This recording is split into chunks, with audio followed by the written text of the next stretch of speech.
It was a quiet afternoon in a sunlit office, lined with books and the faint scent of parchment. Carl Jung sat in contemplative silence, his eyes observing the visitor with a mixture of curiosity and gentle scrutiny. Into the room walked Lionel Messi, modest yet radiating an aura of quiet brilliance. He was not a man of grand gestures.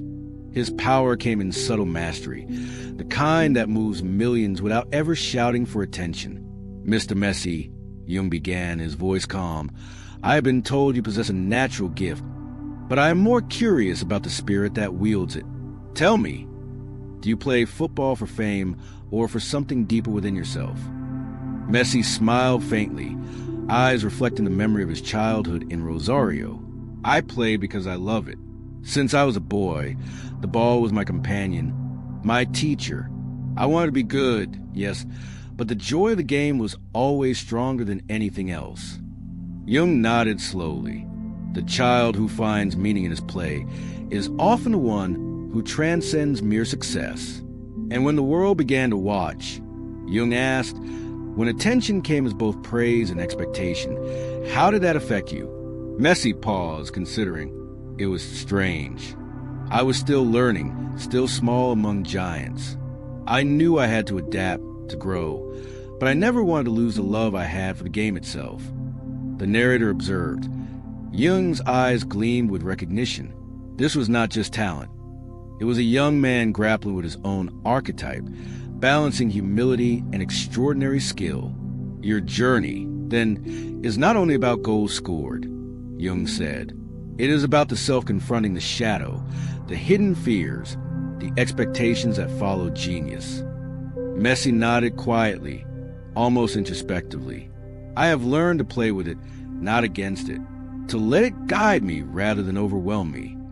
The room seemed to pulse with the tension of thought and purpose, a silent dialogue between intuition and wisdom, as if the universe itself had arranged this encounter. Jung leaned back, contemplative, letting the afternoon sun warm the study. "Tell me, Lionel, how did the boy in Rosario become the player who would leave the world in awe?" Messi's eyes brightened at the memory. "I started at Newell's Old Boys in the streets of my city. The game was everything: friends, practice, dreams. Then came La Masia, a small room, big lessons. I learned discipline, teamwork, how to refine the instincts I was born with." "Ah," Jung said softly, "the apprenticeship, not just the honing of skill, but the shaping of the inner world. Every master guides not only the body but the psyche." Messi continued. "Barcelona was a next step. Professional life, the pressure was immense. I was a boy among giants, expected to perform, to deliver. It was exciting, but also frightening. Every match felt like a test, not just of skill, but of identity." Jung's gaze softened. "You see, Lionel, the ego and the archetypes are not enemies. The shadow whispers, challenges, teaches, and the genius listens."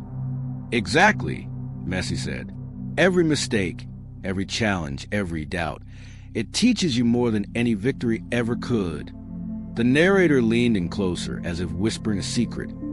In that room, Jung and Messi were not merely mentor and subject, but explorers of the human spirit. One mapping the unconscious, the other living its expression in the arena of the world. "And yet," Jung said, leaning forward, "the greatest test is not in scoring goals, but in understanding the self, to face the shadow without fear, to integrate what the world sees with what the heart knows." Messi smiled quietly. "I think I am learning, Doctor. Every day, I learn more about the game and about myself." The narrator concluded the scene as the sun dipped lower, casting long shadows across the study. And thus, the conversation paused at the threshold of Barcelona's grand stage, where the boy's instinct would meet the world's expectations. The next chapter promised not only triumph, but the exploration of the genius inner universe. To be continued. Time had passed, and Messi had grown into the player the world now revered. Barcelona's stadiums roared with chants of his name, yet his demeanor remained quietly introspective. Jung observed him not as a star, but as a living representation of archetypes, the hero, the magician, the seeker. Lionel, Jung began, your skill is extraordinary. But tell me, what drives you beyond the applause? Messi considered. The game itself, the ball, the field, the play, winning is a part of it, yes, but understanding it, feeling it, that is what matters. Jung nodded, intrigued. You have achieved mastery, yet you remain humble. This balance is rare. Most who reach such heights are consumed by their own ego, but you integrate with your inner self. Messi smiled faintly. I try. I have learned that talent is nothing without understanding oneself. Without that, skill becomes arrogance.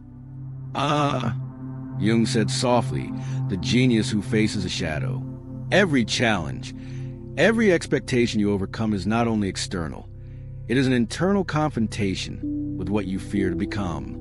Messi reflected. Sometimes I wonder if people only see the player, not the person, but I've learned to accept it, to let the performance speak while keeping the self private. The narrator's voice resonated to a quiet room. In that moment, the observer realized that Messi's brilliance was more than athletic talent. It was the expression of soul and harmony with his destiny, guided by discipline, intuition, and humility. Your journey is a dance between light and shadow, Lionel, Jung added. And in that dance, you reveal the universal truth. Genius is not in being seen, but in understanding oneself. Messi nodded. And yet, Doctor, the world will always try to define me. Let it, Jung replied. You define yourself. And that is the victory that lasts beyond trophies and applause. Days later, their conversation deepened into introspection. Jung, ever observant, noted how Messi carried both humility and extraordinary expectation within him. Lionel, Jung said, fame can illuminate, but it can also cast long shadows. How do you carry it? Messi paused, his gaze distant. It's not always easy. Some days, I feel the weight of what people expect of the history I am part of, but I try to let it flow through me, not against me. You are learning, Jung remarked. The ego thrives on recognition, yet the self remains quiet, observing. You must balance the external adoration with inner awareness. Otherwise, the shadow grows. Messi smiled quietly. I've learned to let my performance speak.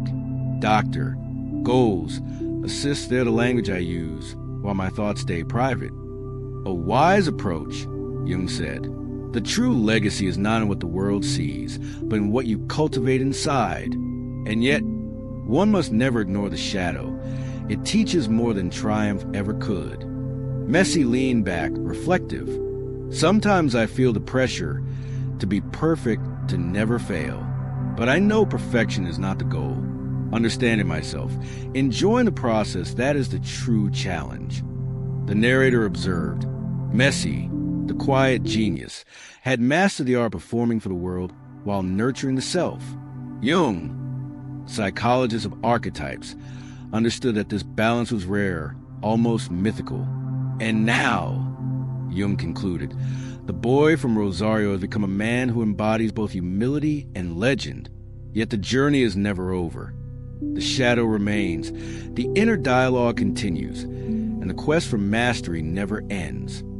The scene faded with the Barcelona sun casting long golden rays over the field, a silent promise that the next chapter of Messi's story and his inner exploration was yet to unfold, to be continued.